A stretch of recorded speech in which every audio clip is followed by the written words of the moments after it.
Olá, meus amores da vida dos outros, como estão vocês? Estão bem? Espero que sim. Hoje eu estou aqui para falar de política, mas não aquela política, que eu falei nos 3 últimos vídeos que eu gravei de ontem para hoje. Eu vou falar da política um pouco mais histórica, um modelo de governo que foi muito falado atualmente, foi muito citado atualmente, mas que pouca gente conhece, que é o parlamentarismo. O parlamentarismo, eu acredito que, na minha opinião, foi uma tentativa que o Congresso Nacional tentou, contra o presidente Luiz Inácio Lula da Silva, mas que, graças a Deus, falhou, Então, assim, fala-se muito que o Brasil iria adotar o sistema parlamentarista, mas pouca gente conhece, o que é exatamente o parlamentarismo. E hoje eu vou trazer para vocês aqui uma pequena e breve aula a respeito desse modelo, de governo e que é usado atualmente em muitas outras nações ao redor do globo. E quero pedir para vocês também, se inscreva no canal, deixe seu like, comentem qualquer coisa, deixe seu like, seu dislike, comentem qualquer coisa, Ative o sininho de notificações e também eu quero pedir para que vocês deixem uma ajudinha, Qualquer valor no Pix já ajuda a melhorar aqui o canal, tá? Então assim, gente, qualquer valor ajuda. Eu vou deixar o QR Code aqui do lado aqui e se vocês puderem me dar essa força, eu agradeço muito. E agora vamos para o nosso tema de hoje, tá ok? Sem mais delongas. O parlamentarismo é um sistema de governo democrático em que o poder executivo deriva sua legitimidade do poder legislativo, diferente do presidencialismo, onde o chefe de Estado e o chefe de governo são a mesma pessoa. O presidente, no parlamentarismo, essas funções são divididas. O chefe de Estado, um monarca ou um presidente com funções cerimoniais e simbólicas. E o chefe de governo, o primeiro-ministro, chanceler ou premier, são distintos. As origens do parlamentarismo, uma história de limitação do poder real. A história do parlamentarismo remonta ao século XVII, na Inglaterra. Sua origem está ligada à necessidade de limitar o poder absoluto dos monarcas e dar maior voz à representação popular por meio do parlamento. Um marco fundamental foi a Revolução Gloriosa de 1688, que consolidou a supremacia do parlamento sobre a coroa. Com a assinatura de Bill of Rights, Declaração de Direitos, em 1689, a monarquia inglesa tornou-se constitucional, onde o rei estava submetido às leis do parlamento. A partir daí, o poder de governar efetivamente passou a ser exercido por um conselho de ministros, liderado por um primeiro-ministro que era responsável perante o parlamento. Esse foi o embrião do sistema parlamentarista como conhecemos. A evolução e disseminação do sistema. Ao longo do século XIX e século XX, o parlamentarismo se consolidou na Europa e se espalhou por diversas nações. Ele se adaptou a diferentes realidades, resultando em duas principais vertentes. Primeira, a monarquia parlamentarista. O chefe de Estado é um monarca, rei ou rainha, com poderes simbólicos e representativos como no Reino Unido, Suécia, Japão, entre outros. E Espanha também. República parlamentarista. O chefe de Estado é um presidente eleito de forma indireta pelo parlamento ou colégio eleitoral e também com funções predominantemente cerimoniais. 2. República parlamentarista. O chefe de Estado é um presidente eleito de forma indireta pelo parlamento ou por um colégio eleitoral e também com funções predominantemente cerimoniais. Exemplos incluem Alemanha, Itália, Índia e Israel. A essência do parlamentarismo reside na interdependência entre os poderes executivo e legislativo. O primeiro-ministro e seu gabinete são escolhidos geralmente pelo partido ou coalizão de partidos que detém a maioria das cadeiras no parlamento. Se o governo perde a confiança do parlamento através de um voto de confiança, ele pode ser destituído e novas eleições podem ser convocadas ou um novo governo pode ser formado. Isso garante uma maior responsabilidade do executivo perante o legislativo e, consequentemente, perante o povo. O parlamentarismo no Brasil. Agora o bicho pega. Breves e controvertidas experiências tivemos por aqui. Bom, no Brasil, o parlamentarismo teve duas experiências notáveis, ambas de curta duração, graças a Deus, e com características peculiares. Segundo reinado, de 1847 a 1889, durante o reinado de Dom Pedro II, foi implementado o chamado parlamentarismo às avessas. Embora houvesse um presidente do Conselho de Ministros, equivalente ao primeiro-ministro, o poder moderador exercido pelo imperador permitia que ele nomeasse e demitisse o chefe de governo, dissolvendo o parlamento quando quisesse. Isso gerava uma instabilidade e uma subordinação do executivo ao imperador, e não ao parlamento, como no modelo clássico. República parlamentarista foi de 1961 a 1963. Após a renúncia de Jânio Quadros e a crise política gerada pela resistência à posse de João Goulart, o Brasil adotou o parlamentarismo para permitir sua ascensão à presidência, mas com poderes limitados. Tancredo Neves foi o primeiro-ministro. Essa experiência, no entanto, foi encerrada por um plebiscito em 1963, que restabeleceu o presidencialismo, que eu vou falar talvez num próximo vídeo, se vocês quiserem. O parlamentarismo na atualidade, hoje. O parlamentarismo é o sistema de governo adotado por muitas das democracias mais estáveis e desenvolvidas do mundo. Sua capacidade de promover a flexibilidade na formação de governos e a responsabilidade do executivo perante o legislativo são frequentemente apontadas como vantagens. A facilidade de promover mudanças de governo sem a necessidade de uma eleição geral completa contribui para a estabilidade em momentos de crises políticas. Apesar das suas vantagens, o parlamentarismo também apresenta desafios, como a potencial instabilidade em governos de coalizão e a complexidade das negociações políticas. No entanto, continua sendo uma das formas mais difundidas e eficazes de organização do poder em sistemas democráticos ao redor do globo. Mas o que aconteceria se o Brasil adotasse o parlamentarismo hoje? Atualmente, o Brasil adota o presidencialismo, um sistema em que o presidente da República é tanto chefe de Estado quanto chefe de governo, eleito diretamente pela população para um mandato fixo.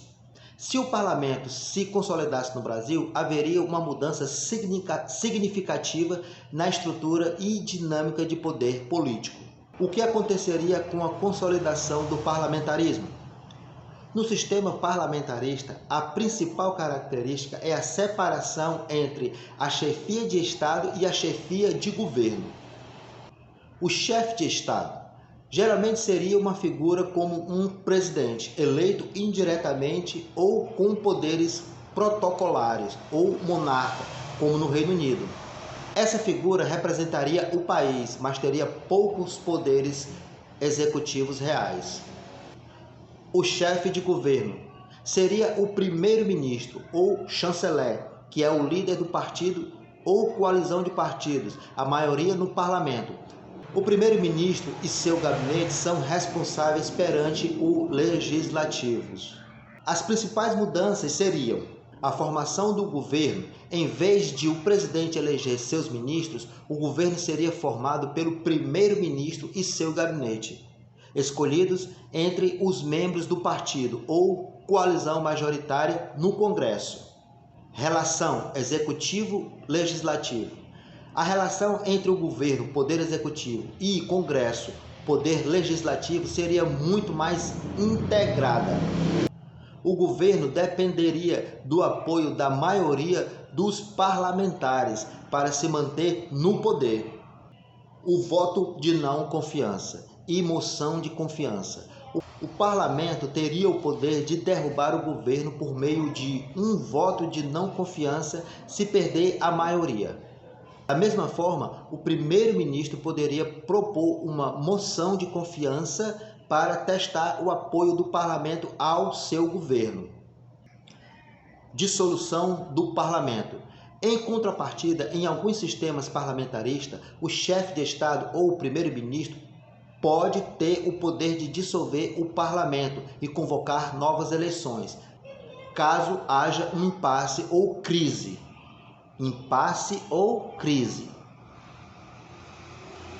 Eleições. As eleições seriam principalmente para o parlamento. O cidadão votaria nos representantes que, por sua vez, formariam o governo.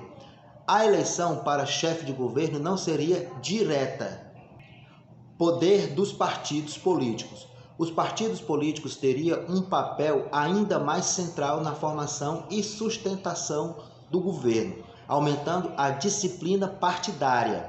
Aspectos positivos do parlamentarismo no Brasil. Bom, daí teríamos a maior capacidade de respostas à crise. Em momentos de crise política ou de má gestão, o governo poderia ser substituído mais rapidamente por um voto de não confiança, sem a necessidade de um processo de impeachment longo e traumático, como no presidencialismo. Traumático para quem foi impeachmentado, principalmente, né? Isso poderia trazer maior agilidade e flexibilidade. Menor risco de impasse, gridlock. Como o governo é formado pela maioria parlamentar, tende a haver uma maior sintonia entre o executivo e o legislativo, facilitando a aprovação de leis e a governabilidade. No presidencialismo, é comum o presidente ter que negociar com o Congresso de oposição, o que pode gerar travamento de pautas. Onde será que a gente já viu isso antes, hein? Representatividade das minorias. Em sistemas parlamentaristas, com representação proporcional, partidos menores podem ter mais chances de participar de coalizões de governo, aumentando a inclusão política e a representatividade. Responsabilidade política.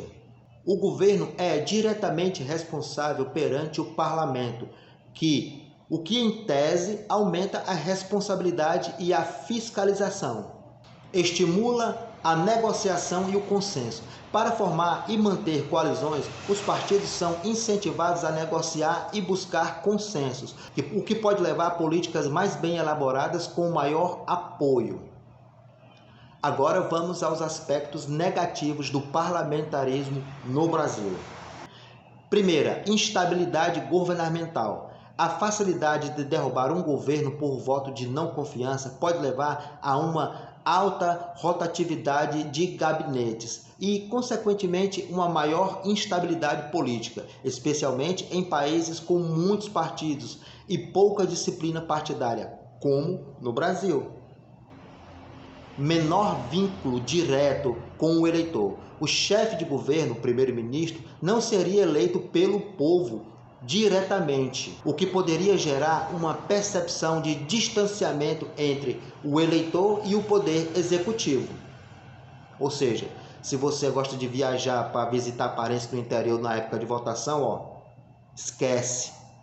Fragmentação partidária. O sistema eleitoral proporcional combinado com o parlamentarismo pode incentivar a proliferação de partidos, dificultando a formação de maiorias estáveis e resultando em coalizões frágeis. Risco de presidencialismo de coalizão. Embora o objetivo seja evitar o impasse do presidencialismo, a experiência brasileira com governos de coalizão para formar a maioria no Congresso já demonstra a dificuldade de coordenar diversos partidos no parlamentarismo. Essa negociação seria ainda mais central e constante.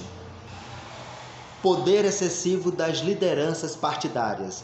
Em um sistema parlamentarista, as lideranças dos partidos ganham um poder ainda maior na definição do governo e na distribuição de cargos, o que pode concentrar o poder em poucas mãos e dificultar a renovação. O cenário para o Brasil.